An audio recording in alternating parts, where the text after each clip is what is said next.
Buenos días, hermanos. ¿Cómo durmieron? Bueno, le contaba a mi hermano José Luis que a mí me están tratando como un príncipe y él me dijo, tú eres un príncipe. La verdad es que doy gracias al Señor por la hospitalidad de ustedes y por su generosidad. Me he sentido como en casa. Bueno, estamos contentos por este nuevo día que el Señor nos ha regalado, nueva gracia, nuevas misericordias.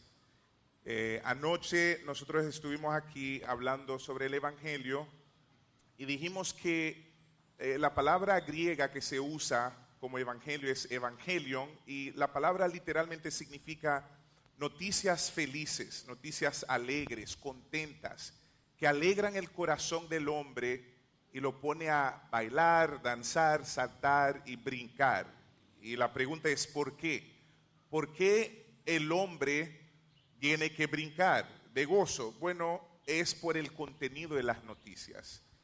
Y en el corazón de las buenas noticias del Evangelio, nosotros encontramos a un Dios infinitamente santo, el Dios creador, el Dios todopoderoso, salvando a viles pecadores a través de su Hijo Cristo Jesús. Entonces vemos a Dios como la causa de nuestra salvación, lo vemos como quien inicia, como quien toma la iniciativa de salvarnos, de sacarnos del lodo, de la basura, de darnos nuevas vidas. Pero también vimos que Él no nos amó después de que Cristo murió por nosotros. A veces nosotros pensamos que el amor de Dios por nosotros inició después de lo que Cristo hizo por nosotros en la cruz. De hecho, la Biblia nos dice que desde antes de la fundación del mundo, desde antes de los albores del tiempo, Dios puso su afecto en ti. En otras palabras, desde antes de crear el universo, Dios te tenía en su corazón. Dios te eligió, te amó, te adoptó, te escogió, te bendijo desde antes de la creación del mundo. No desde antes de que tú nacieras, no, desde antes de la fundación del mundo. Y estas son noticias maravillosas y deberían ponernos alegres de verdad. Y deberían producir en nosotros un amor apasionado por nuestro Dios. Y cuando digo un amor apasionado, realmente quiero decir un amor apasionado. Yo soy un estudiante de las culturas.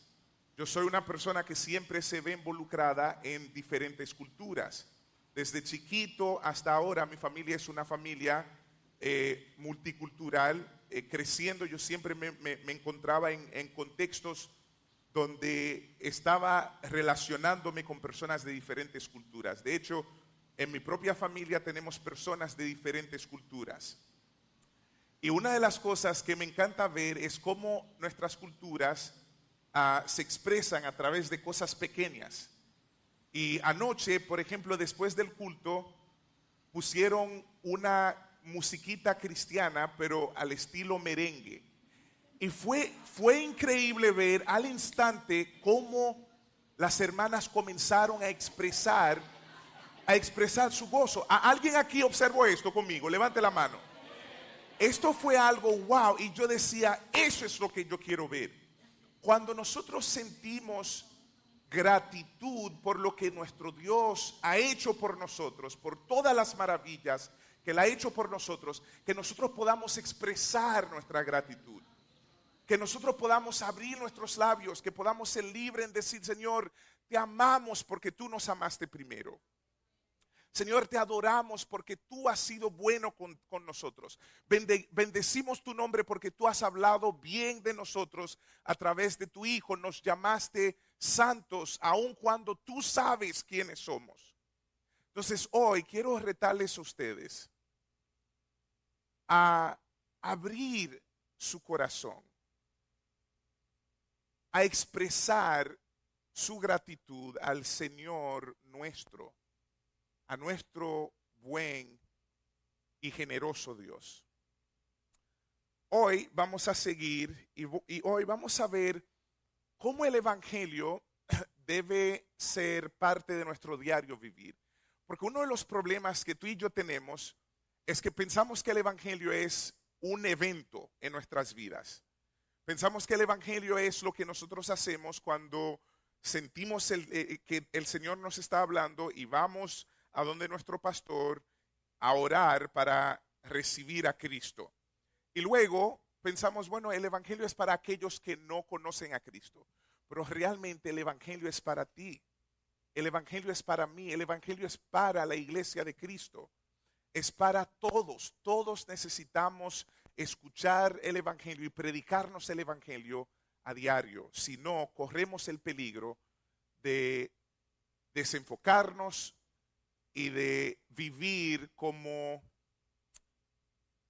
personas que se identifican como cristianos, pero en la práctica no viven como cristianos. Así que vamos a orar y vamos a pedirle al Señor que nos ayude hoy. Padre, cuán maravilloso y glorioso es tu santo evangelio. Padre, estamos eternamente agradecidos, Señor, porque tú nos amaste desde antes de la fundación del mundo en tu Hijo Cristo Jesús. Gracias por permitirnos congregarnos en tu presencia una vez más. Señor, a tus pies nos sentamos hoy, lo hacemos con humildad, con gozo, sabiendo que tú tienes nuevas cosas para enseñarnos.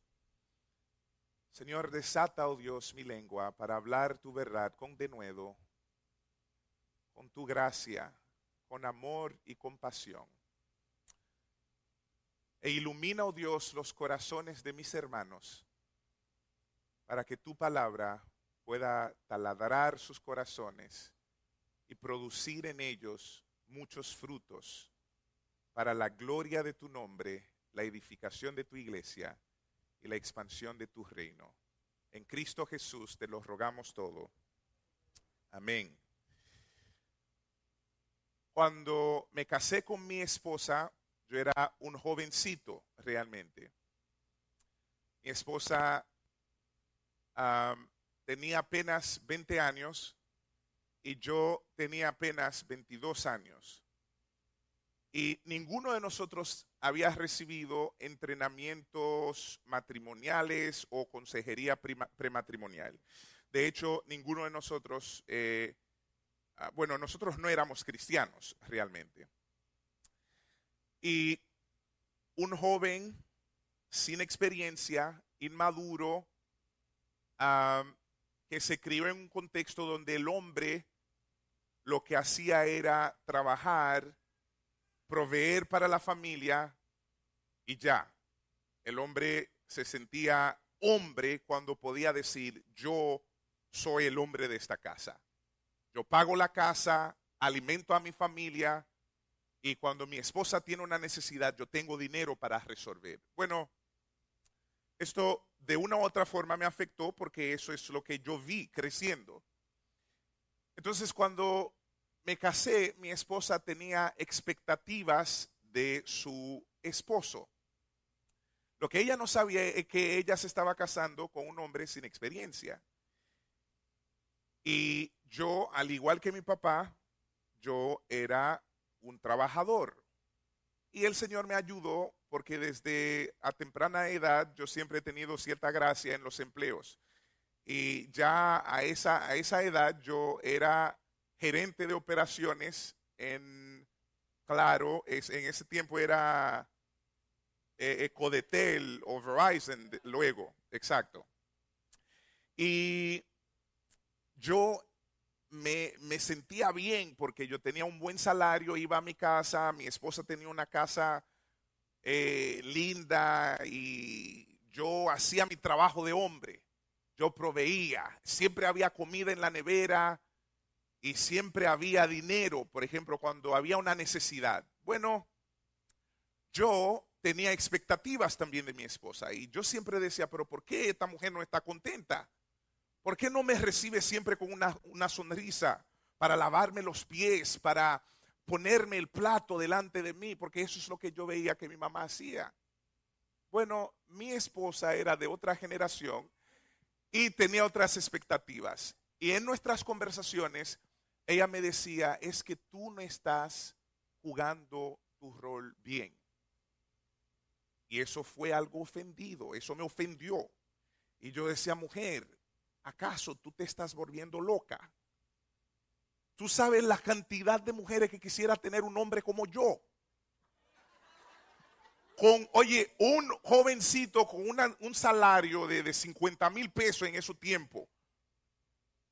Eso era mucho dinero. Bueno, señores, ella me dijo, y eso fue una galleta, ella me dijo, yo no necesito tu dinero.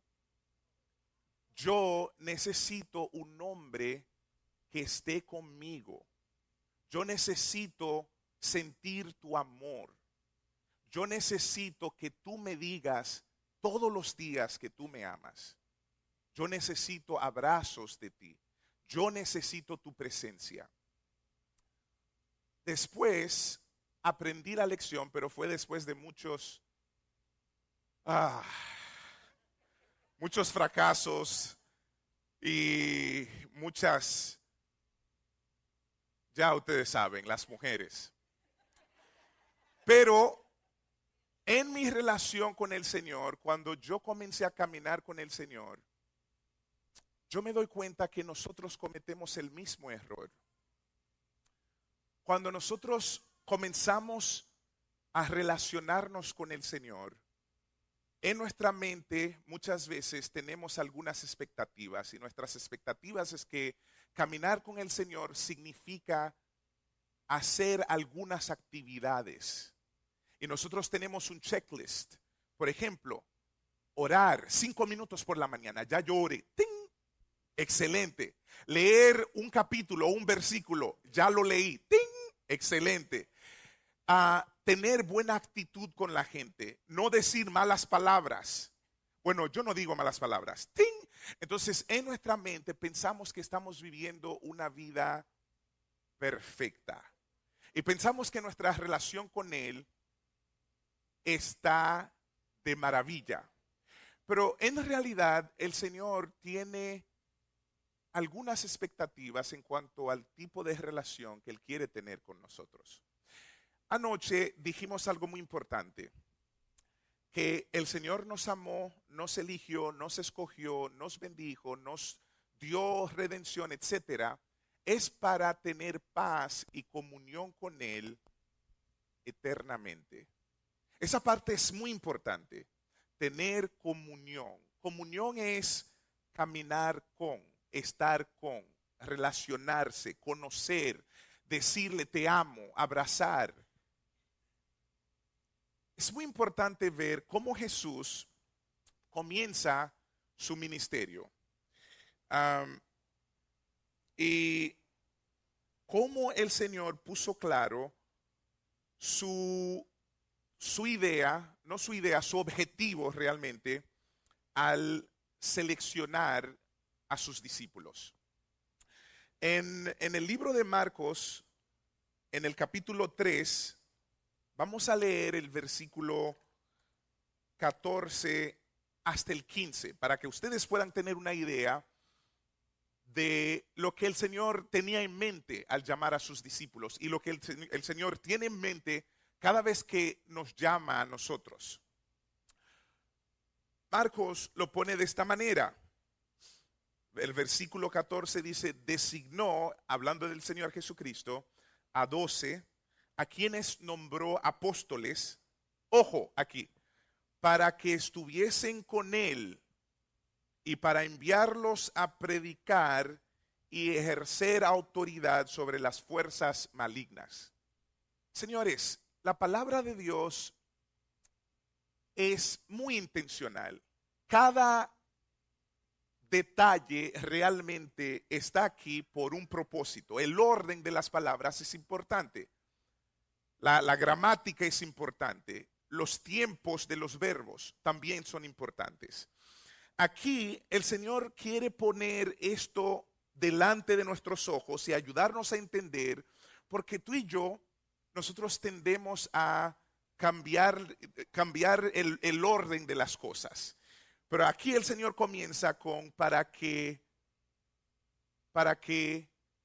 ayúdeme, para que estuviesen con Él. En nuestras vidas, si ustedes son parecidos a mí, en mí hay una tendencia a querer hacer cosas. Ahora, no hay nada malo en querer hacer cosas, pero cuando el hacer es lo primero en la relación, entonces esto daña la relación. Cuando el hacer toma la prioridad, nosotros debemos detenernos para hacernos preguntas. ¿Por qué? Bueno, el hacer hace algunas cosas que no son tan saludables en nuestro corazón. Por ejemplo, muchos de nosotros encuentran su identidad en las cosas que hacemos. Yo soy el gran reverendo. Eso me da una importancia, eso me da un título, me da respeto, me da un lugar especial. Yo soy un plantador de iglesias. Oh, wow, qué bien. Yo soy don fulano, yo soy un teólogo, yo soy pastor, etcétera. Yo soy doctor. Muchas veces lo que hacemos se convierte en nuestra identidad. Fíjense que el evangelio comienza ayudándonos a nosotros a descubrir nuestra nueva identidad, porque Cristo quiere que nosotros tengamos una identidad enfocada en Él primero. Porque si la identidad está en otras cosas, nuestros motivos van a ser incorrectos. Nosotros podemos estar aquí sirviendo y haciéndolo con un motivo incorrecto. Podemos estar aquí predicando y haciéndolo para que las personas nos vean, para que hablen bien de nosotros. Y eso es incorrecto. Cuando nuestra identidad está en el amor de ese Dios santo que nos amó y nos eligió, nos escogió desde antes de la fundación del mundo, no en la base de lo que nosotros hayamos hecho, no en base a nuestras obras, sino por gracia, entonces esto nos da humildad, dignidad, seguridad y gozo. Entonces nuestra identidad está anclada en Él, no en lo que nosotros hacemos. La iglesia del siglo XXI tiene un problema serio y se llama activismo. Y el activismo ha reemplazado el estar con el Señor, el sentarse a los pies del Señor para que Él nos hable, nos enseñe. Y el activismo nos da una falsa seguridad. Estamos trabajando mucho. Tenemos actividades aquí, tenemos actividades allá, nos sentimos bien, pero en el fondo estamos vacíos muchas veces. Y sabemos que hay cosas que no están bien, pero para mantener esa fachada o para mantener una apariencia de piedad, preferimos seguir con muchas actividades, en vez de detenernos para recargar nuestra batería, en vez de sentarnos a sus pies para ser enseñados por Él. Él nos amó, Él nos llamó para que estuviéramos con Él y para luego, fíjense del orden del asunto. Y eso fue exactamente lo que Él hizo con sus discípulos. Duró 3 años y pico caminando con sus discípulos, viviendo con sus discípulos, interactuando con sus discípulos, haciendo vida con sus discípulos, caminando con sus discípulos, discipulando a sus discípulos. Entonces luego, después de trabajar, desarrollar en ellos la mente de Cristo, el carácter de Cristo, entonces luego ellos fueron enviados, fueron comisionados, ya estaban listos para lo que el Señor tenía para ellos.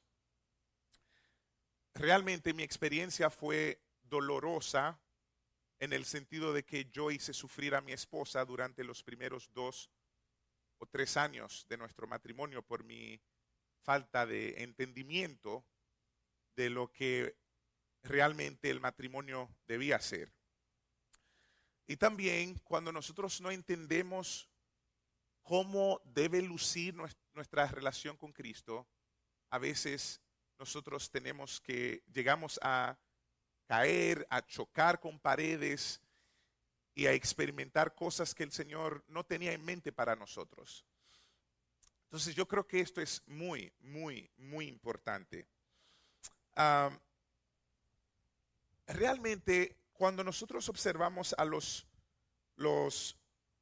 hombres y las mujeres que nosotros encontramos en el tanto en el Viejo Testamento como en el Nuevo Testamento, nos damos cuenta que aquellos que dieron frutos, aquellos que fueron exitosos, no fueron exitosos porque eran hombres especiales, no fueron exitosos porque eran grandes hombres de Dios, no. Todos ellos tenían un común denominador.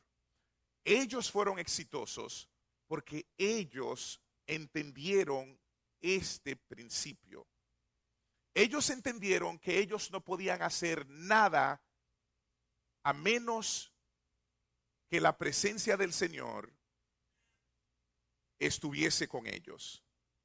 Ellos entendían que no podían hacer nada sin la gracia del Señor, obrando en ellos y obrando a través de ellos. Les invito a leer conmigo en el capítulo 15 de Juan. Vamos a leer desde el versículo 1 y hasta el versículo 10 por lo menos. Ok.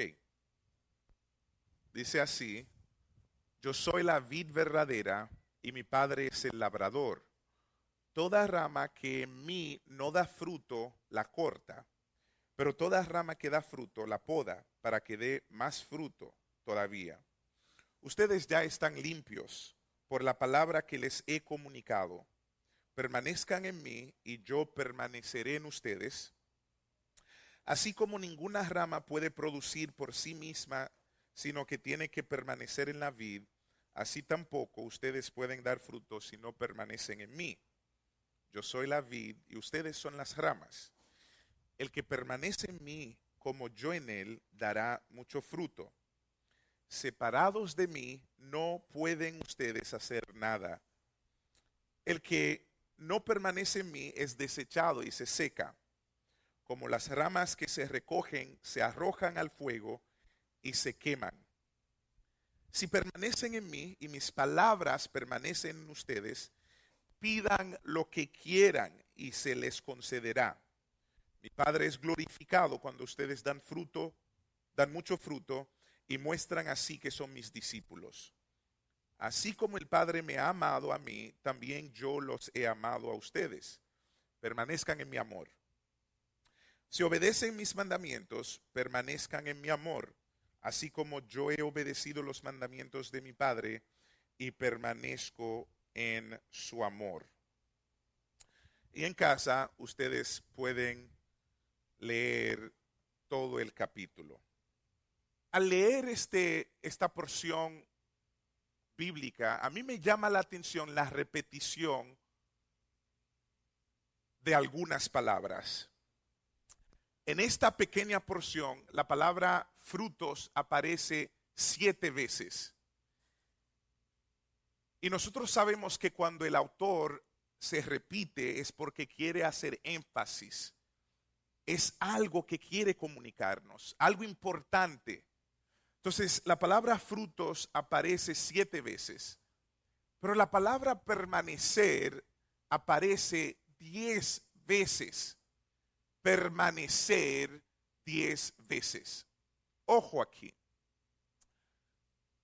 En la vida distorsionada por el pecado, por el pecado que mora en nosotros queremos hacer las cosas al revés.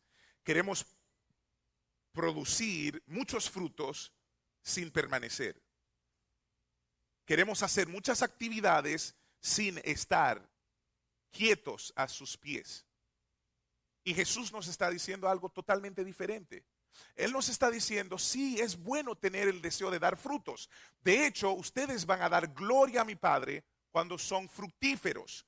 Pero ojo, los frutos son el resultado de algo. Los frutos, en inglés se llama byproduct. Los frutos son el resultado de permanecer en Cristo. Si nosotros vamos a dar frutos, tenemos que permanecer en Él. No hay forma. Hey, escúcheme bien. Podemos ser elocuentes, podemos ser muy educados, podemos tener gracia, a menos que estemos en Cristo Jesús, no hay forma de dar frutos. Y esas no son mis palabras. Vienen de los propios labios del Señor.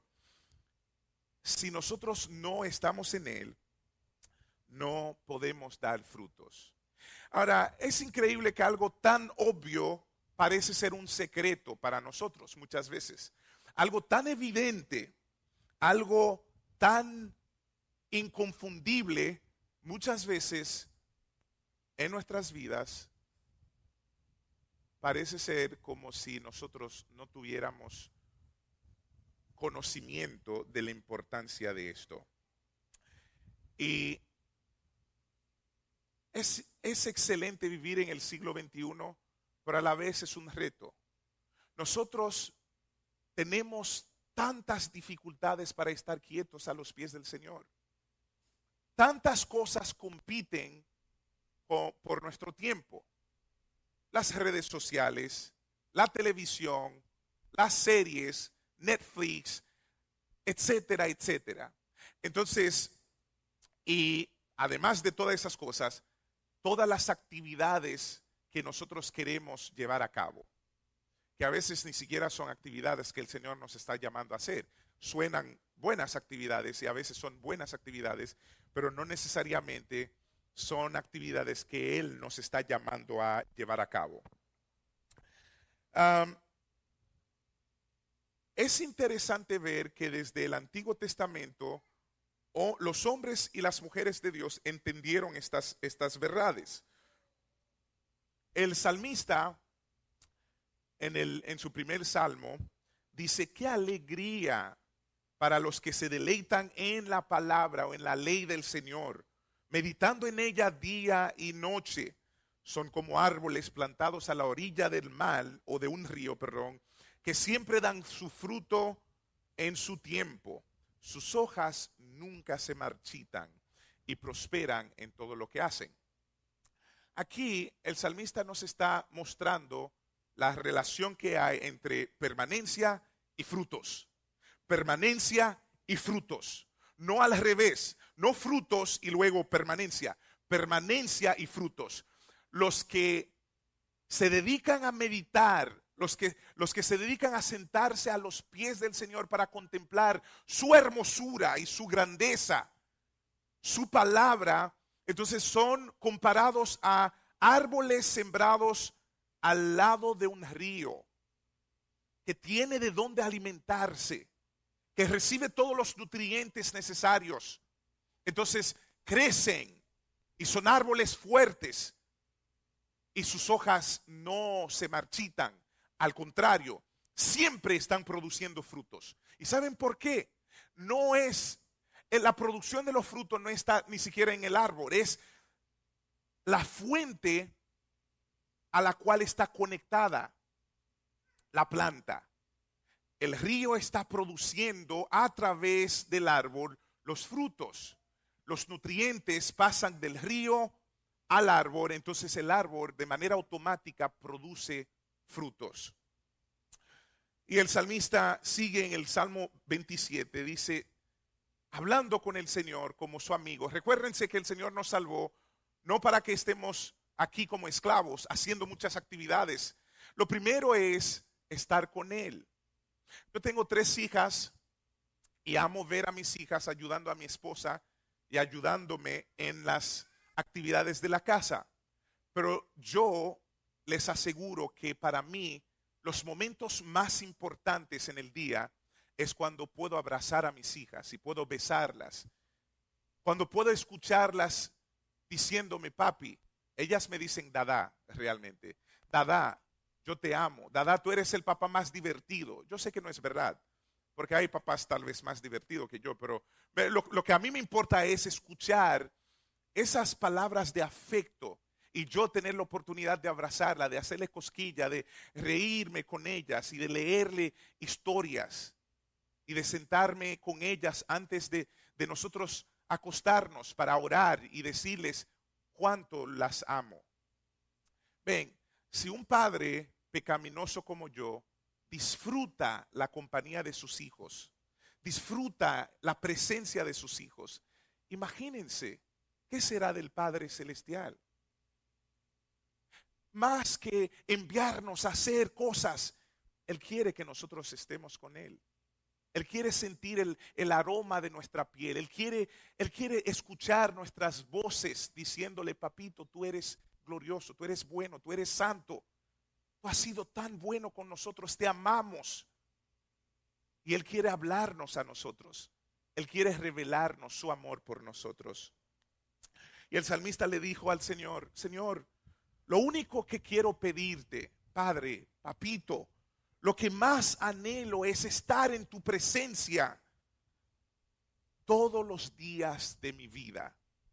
Hermanos, esta debe ser la petición del corazón de cada creyente que haya entendido el mensaje del Evangelio. Señor, queremos estar en tu presencia, queremos contemplar tu presencia, queremos ver tu rostro, Señor.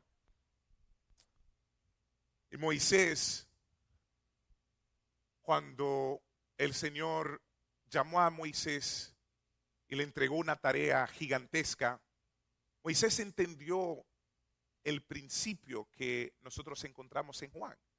Moisés tenía la responsabilidad de liderar a un pueblo. Los eruditos creen que el pueblo de Israel era un pueblo de casi 1 millón de personas. Imagínense, un solo hombre guiando a un pueblo terco, un pueblo idólatra, un pueblo de esclavos. Moisés quería dar frutos, pero Moisés entendió que no podía hacerlo a menos que hubiese permanencia. Entonces Moisés le dijo: si tú mismo no vienes conmigo, Señor, no nos hagas salir de aquí. En otras palabras, Moisés está diciendo: Señor, yo quiero obrar, yo quiero hacer buenas obras, pero si tú nos vas a dejar solos, por favor, no nos llamas a ir a ese lugar. Por favor, déjanos aquí. Es mejor estar en un solo lugar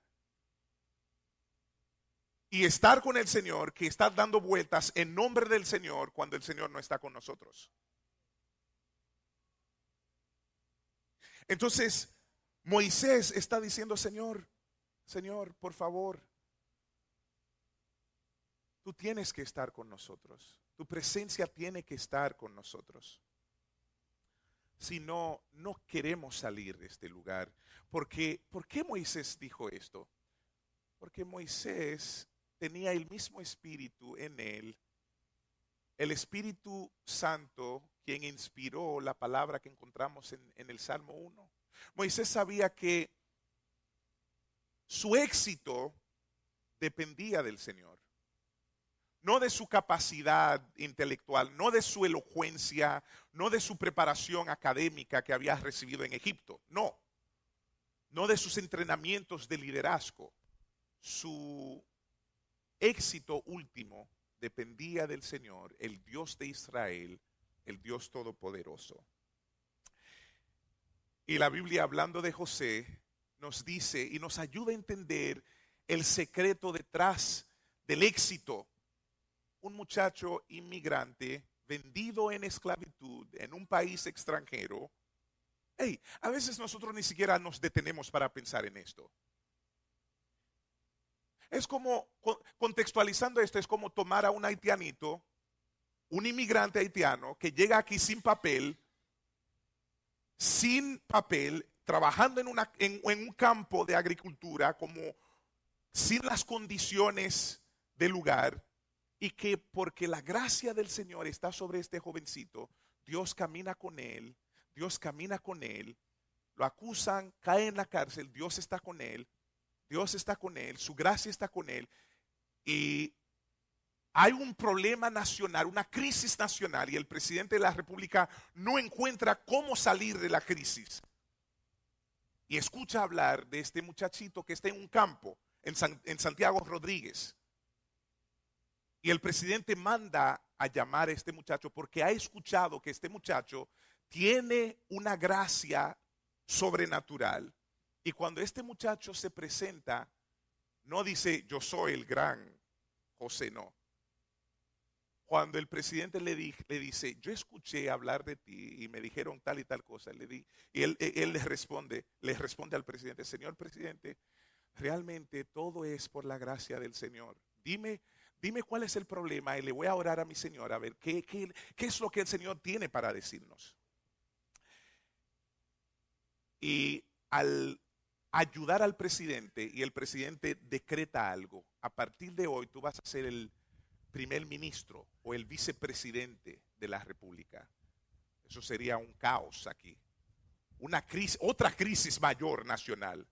Un inmigrante sin papel, bueno, yo les cuento esto, es para que ustedes vean el poder de Dios ayudando a José, un personaje que nosotros amamos. Bueno, de José, la Biblia dice que el Señor estaba con José. Y es por eso que José llegó a ser un hombre próspero en un país que no era suyo. De hecho, José llegó a ser el segundo hombre más importante en toda la tierra de Egipto. Bueno, todas esas historias las encontramos en el Antiguo Testamento. ¿Qué hay del Nuevo Testamento? Nosotros pudiéramos mencionar al apóstol Pablo, al apóstol Juan, a Pedro, pero me voy a enfocar en el Señor Jesús, quien es nuestro modelo último. El Señor Jesús, Dios encarnado, el Hijo de Dios en cuerpo humano. Señores, Él modeló la importancia de la permanencia. Una de las cosas que amo acerca del Señor es que Él nunca nos pide algo que Él no haya hecho primero. Él es el buen líder, porque Él primero da el paso y luego nos dice, ven, sígueme. Él hace la cosa y dice, ven, tú lo puedes hacer porque ya yo te he dado un ejemplo. Entonces, Él nos está diciendo a través de su propia vida la importancia. De hecho, Jesús se levantaba temprano antes de que el sol saliera. ¿Para hacer qué? ¿Para comer yuca y plátano? No. ¿Para comerse el desayuno? No.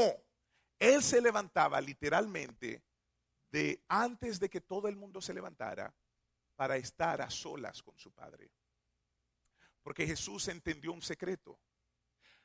El secreto era esto: más tiempo con el Padre, menos tiempo con los problemas aquí en la tierra. Más tiempo con el Padre, menos tiempo para resolver los problemas humanos. Nosotros lo hacemos al revés. Los hermanos vienen donde nosotros, no oramos y queremos resolver los problemas. Siempre tenemos un consejo humano, consejo basado en la sabiduría humana. En una ocasión, los discípulos de Jesús trataron de echar fuera un demonio mientras Jesús está orando. Y ellos trataron y hicieron todo lo que pudieron hacer. Y el demonio dijo, bueno, aquí nadie me va a sacar. Ustedes no tienen autoridad. Y Jesús, yo creo que Jesús lo hizo a propósito. Que Jesús apareció en el escenario, en el tiempo perfecto. Y Jesús dijo, mis hijos, ¿qué es lo que está pasando aquí? Y las personas que estaban en el lugar se rieron de los discípulos y le dijeron, Señor, pero nosotros llamamos a tus discípulos y no pudieron hacer nada. ¿Qué es lo que está pasando?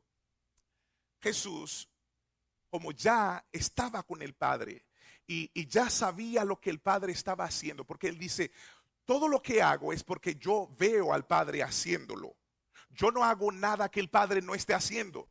Entonces ya Él sabía y Él miró al muchacho que estaba endemoniado y le dijo, fuera, y el demonio se fue.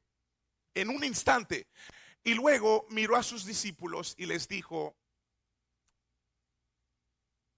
ustedes son una barza de incrédulos. ¿hasta cuándo voy a tener que estar aquí con ustedes?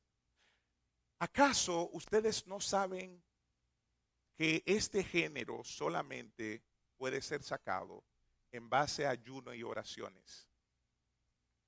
En otras palabras, lo que Jesús les estaba diciendo, ¿acaso ustedes no entienden que para producir frutos hay que permanecer?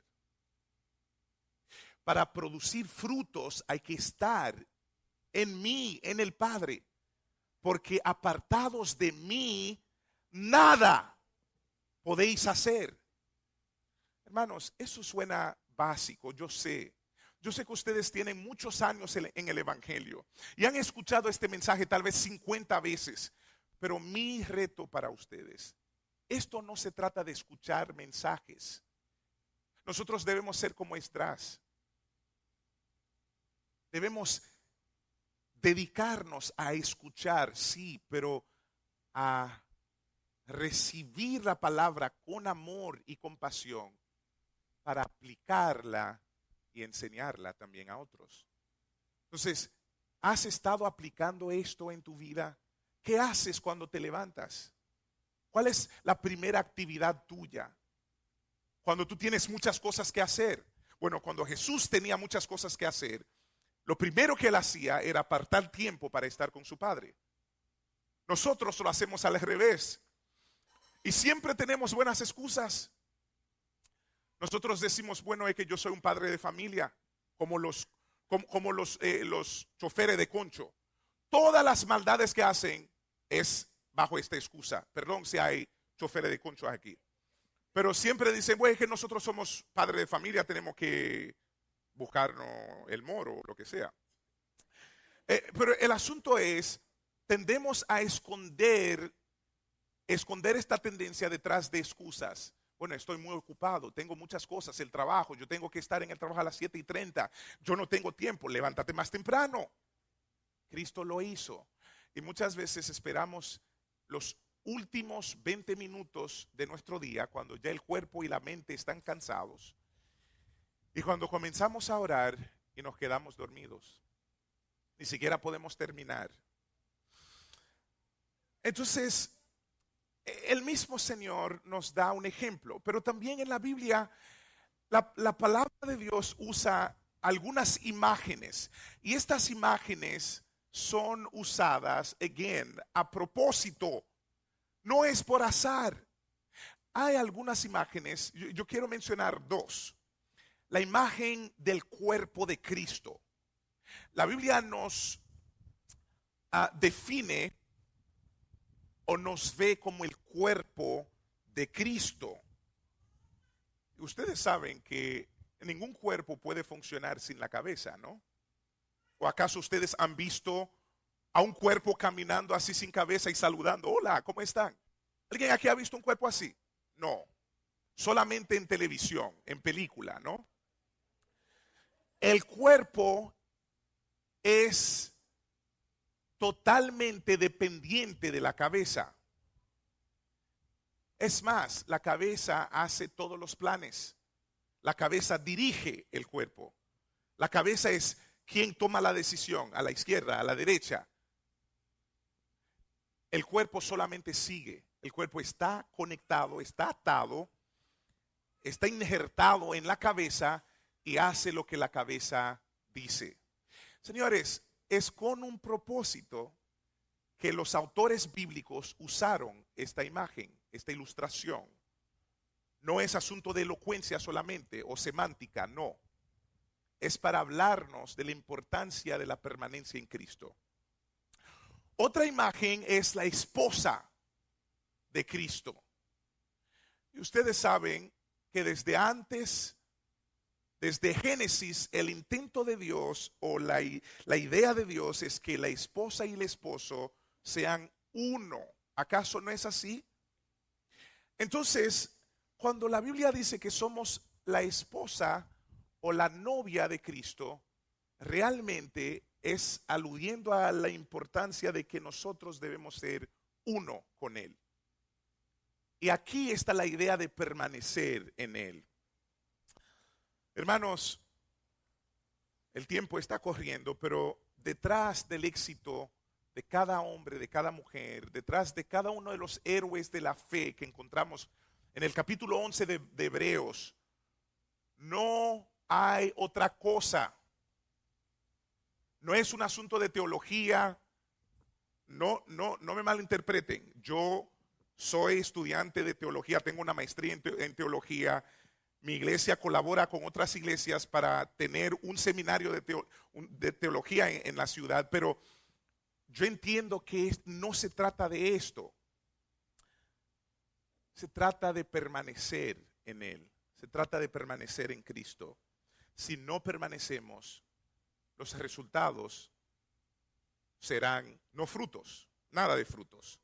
Pero si permanecemos en Él, daremos muchos frutos para la gloria del Padre. Hay una historia que encontramos en el libro de Lucas, una historia muy interesante. Y aquí sentados hay dos grupos de personas. Y yo quiero que vaya identificando cuál es el grupo al cual perteneces mientras leemos esta historia. Se encuentra en el libro de Lucas, el capítulo 10, desde el versículo 39 hasta el versículo 41. Jesús visita a dos hermanas, Marta y María. Ustedes conocen la historia. Bueno, mientras iba de camino con sus discípulos, Jesús entró en una aldea y una mujer llamada Marta lo recibió en su casa. Tenía a ella una hermana llamada María, que sentada a los pies del Señor, escuchaba lo que él decía. Marta, por su parte, se sentía abrumada porque tenía mucho que hacer. Marta se parece tanto a muchos de nosotros. Así que se acercó a él para quejarse y le dijo: Señor, ¿no te importa que mi hermana me haya dejado sirviendo sola? Dile que me ayude, por favor. Me encanta la respuesta de Jesús. Jesús miró a Marta con una sonrisita sarcástica. Marta, Marta, le dijo el Señor, estás inquieta y preocupada por muchas cosas, pero solo una es necesaria. Tu hermana María ha escogido la mejor y nadie se la quitará. ¿A cuál de los dos grupos perteneces? Es una pregunta retórica, no tienes que levantar las manos. Pero yo les aseguro que la mayoría de nosotros pertenecemos a la escuela martiana. Literal. Y nosotros debemos humillarnos delante del Señor para que el Señor nos ayude a entender que esto no se trata de preocuparnos y abrumarnos con muchas cosas, sino de sentarnos a sus pies. ¿Qué significa permanecer? La palabra permanecer literalmente quiere decir estar conectado a, o tener los ojos puestos en, o caminar con, estar en la presencia de alguien siempre. Entonces, la palabra permanecer literalmente significa que nosotros tenemos que estar conectados con el Señor. Cuando nosotros pensamos en permanecer, muchas veces pensamos en un devocional. Ahora, si bien es cierto que es bueno tener un devocional, pero permanecer en el contexto de este capítulo es mucho más profundo. Es algo mucho más serio. Nosotros podemos tener un devocional de 5 o 10 minutos y salir del devocional como un demonio. Podemos tener un devocional de 5 o 10 minutos y después del devocional podemos comer a nuestros cónyuges, podemos comer a nuestros colegas, podemos actuar como incrédulos. Ahora bien, ¿qué es lo que el autor nos quiere decir? Cuando cuando leemos bien nos damos cuenta que Él nos está hablando de permanecer en su amor y de permanecer en Él y de permanecer en su palabra. Entonces, la permanencia tiene diferentes niveles o diferentes, vías. Gracias. Permanecer en su amor, eso es muy importante. Por eso que ayer quisimos comenzar definiéndole el evangelio como lo hicimos. Porque para nosotros dar frutos debemos estar en su amor. Debemos entender siempre que Él nos ama, que Él nos amó desde antes de la creación del mundo, que Él nos ama, que aun cuando nosotros fallamos, su amor por nosotros no cambia.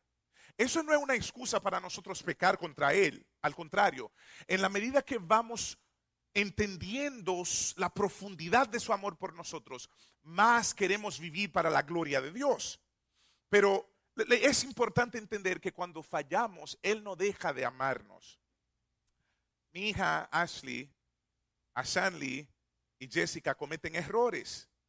¿Ustedes creen que yo dejo de amar a mis hijas cuando tengo que disciplinarlas? No. Yo las sigo amando. Es más, yo las disciplino, hablo con ellas, porque en el corazón mío hay amor serio por mis hijas. Yo tengo afecto por mis hijas, quiero su bien. Entonces, Él nunca deja de amarnos. No hay nada que nosotros podemos hacer para que Él deje de amarnos. ¿Por qué esto es tan importante? Porque eso guarda nuestro corazón de buscar ídolos. Especialmente las personas que no se criaron con sus padres o sus madres. Tienen ese vacío por la ausencia de la figura paterna o materna.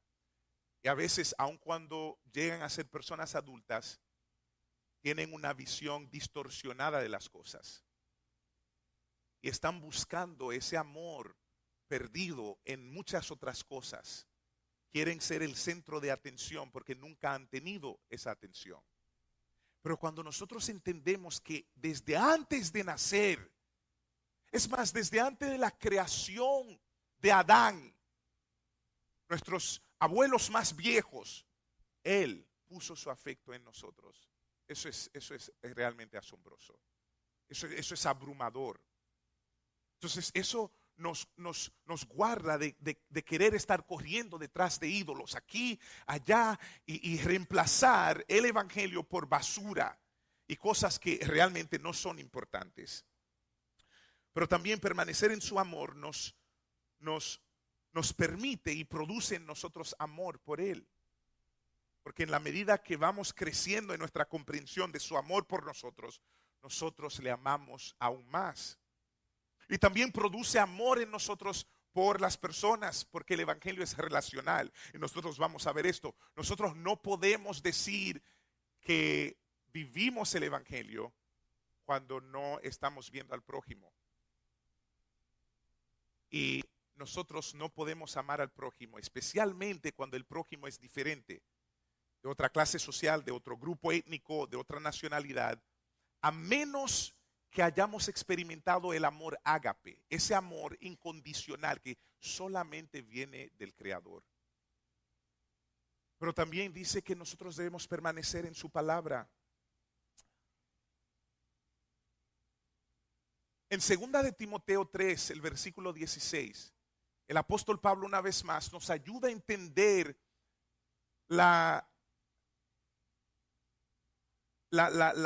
no la inspiración, sino la fuente de la palabra. Y nos dice que toda escritura, y la palabra que se usa en el original es una palabra grafe, y grafe literalmente significa palabra de Dios. Toda escritura es inspirada. Y la original para inspirada es exhalada, theopneustos, y literalmente significa soplo de Dios. De hecho, en el libro de Génesis es el mismo término que se usa para decir cuando Dios sopló en el hombre para que pudiera convertirse en un ser como nosotros nos conocemos. Entonces, él dice que toda escritura es inspirada por Dios y es útil. Es útil para prepararnos para toda buena obra. En otras palabras, él nos está diciendo que la escritura tiene autoría divina, viene de Dios, por ende es importante, es poderosa, es viva, es eficaz, es más cortante que una espada de doble filo y es suficiente. Es suficiente. Uno de los problemas que nosotros tenemos es que siempre reemplazamos la escritura por otras cosas. Y veo esto en mí. Por ejemplo, la escritura nos dice, haga tal cosa. Nosotros comenzamos a razonar. Hermanos, en el corazón del evangelio, el evangelio no es tan complicado. En teología nosotros hablamos de muchas cosas y perdemos nuestro tiempo, teologizamos, razonamos, hablando de teólogos alemanes, hombres que se convirtieron en ateos, etcétera, y perdemos tiempo, energía estudiando cosas de hombres. Ahora bien, en el corazón del evangelio realmente hay dos cosas, las dos cosas más importantes. El evangelio nos llama a tener un amor apasionado por Dios. Hey, hermanos, en serio, así como cuando ustedes escucharon el merengue y comenzaron de una vez, sin pensarlo, comenzaron a dar pasitos. Hey, eso es lo que quiero ver en ustedes cuando escuchan el nombre de su padre, que ustedes puedan brincar. Cuando mi hija escucha el sonido de mi vehículo, ella baja del segundo nivel corriendo para abrirme la puerta. Eso a mí me dice que mi hija me ama. Nosotros muchas veces somos expertos en expresar nuestros sentimientos a todas las otras cosas. Para los deportes somos aguiluchos. Y las personas más introvertidas se convierten en las personas más extrovertidas. Haciendo ruido, no dejando dormir. Yo tengo unos vecinos que no saludan a nadie. Son liceístas. Y tal vez los únicos liceístas de mi vecindario. ¿Qué pasa? Cuando gana Licey, yo digo, pero aquí se mudaron otra gente. Pero también cuando pierde las Águilas, yo digo, pero esto es increíble. Licey no está jugando, pero cuando pierde las Águilas, eso es un escándalo. Y uno no puede dormir. Ahora, esa gente tú lo ves los otros días de la semana, son como mudos. Y yo, pero hay algo que no encaja aquí, hay un problema. Entonces, en el corazón del evangelio realmente hay dos cosas: amor, locura, pasión por Dios y amor por las personas. En una ocasión Jesús tuvo un encuentro con unos fariseos que querían probarlo y le dijeron, ¿cuáles son los mandamientos más importantes? Y él tomó el decálogo, los 10 mandamientos, los resumió en 2. Amarás al Señor tu Dios con toda tu pasión, con toda tu fuerza, con todo tu corazón, con todo tu espíritu, con todas tus fuerzas, con todas tus emociones, con todo tu intelecto, dijo Jesús. Y el segundo se parece mucho al primero. Ve y ama a tu prójimo como tú te amas a ti mismo. De eso se trata todo el asunto. Pero permanencia, para terminar, hermanos, si hay algo, si pudiéramos dedicarnos a hacer una sola cosa, si tuviéramos que hacer una sola cosa individualmente o corporativamente, realmente tendría que ser permanecer en Él. Tendría que ser permanecer en Él como hizo María. Hermanos, con cariño, con todo corazón de parte del Señor y en base a experiencias, yo quiero exhortarles en amor. Nosotros no podemos hacer esto solo. Recuérdense que el Evangelio se asegura en decirnos que somos viles pecadores, salvados únicamente y solamente por gracia. Y es esa gracia que nos sostiene. No son nuestras actividades, no es asistir al culto, no es hacer viajes misioneros. Claro, tenemos que hacer, y ustedes se van a dar cuenta que mi iglesia está muy involucrada en esas cosas, pero lo primero es primero. Hubo un autor, Stephen Covey, que dice, lo primero debe ser primero. Entonces, nosotros debemos permanecer en Él, debemos sentarnos a sus pies para contemplar la hermosura del rostro de nuestro Maestro, contemplar su amor, contemplar su bondad, contemplar su gracia y contemplar las obras maravillosas que Él ha hecho por nosotros, por gracia. Y creo que cuando nosotros nos sentamos a sus pies, cuando permanecemos en Él, entonces vamos a poder escuchar su voz con claridad. Así como el apóstol Pablo podía escuchar la voz del Señor en visiones. Y el Señor le dijo, ve a Macedonia. Y el apóstol dijo, ok, vamos a Macedonia. Nosotros vamos a poder discernir lo que el Señor nos está diciendo para poder entrar en las obras que Él preparó por nosotros o para nosotros desde antes de la fundación del mundo. Vamos a orar. Padre,